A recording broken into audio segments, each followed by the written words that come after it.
ಕಚ್ಚಾ ತೈಲಕ್ಕೆ Russia 5% discount ಘೋಷಿಸಲಾಗಿದೆ. ಅಮೆರಿಕದಿಂದ ಶುಲ್ಕಾಸ್ತ್ರ ಪ್ರಯೋಗ ಹಾಗೂ ಒತ್ತಡ ತಂತ್ರಗಳ ನಡುವೆ ಭಾರತಕ್ಕೆ ಶೇಕಡ 5% ರಿಯಾಯಿತಿ ದರದಲ್ಲಿ ಕಚ್ಚಾ ತೈಲ ಸರಬರಾಜು ಮಾಡುವುದಾಗಿ ರಷ್ಯಾ ಘೋಷಿಸಿದೆ. ಸಂಕಷ್ಟದ ಪರಿಸ್ಥಿತಿಯಲ್ಲೂ ಭಾರತ ಮತ್ತು ರಷ್ಯಾ ನಡುವಿನ ಇಂಧನ ಸಹಕಾರ ಮುಂದುವರಿಯಲಿದೆ ಎಂದು ರಷ್ಯಾ ವಿಶ್ವಾಸ ವ್ಯಕ್ತಪಡಿಸಿದೆ.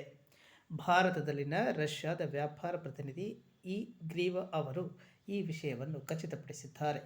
ಭಾರತಕ್ಕೆ ರಷ್ಯಾ ಕಚ್ಚಾ ತೈಲ ಖರೀದಿಯ ಮೇಲೆ ಸುಮಾರು ಶೇಕಡ 5% ರಿಯಾಯಿತಿ ಇರಲಿದೆ ಎಂದು ಘೋಷಿಸಿದ್ದಾರೆ.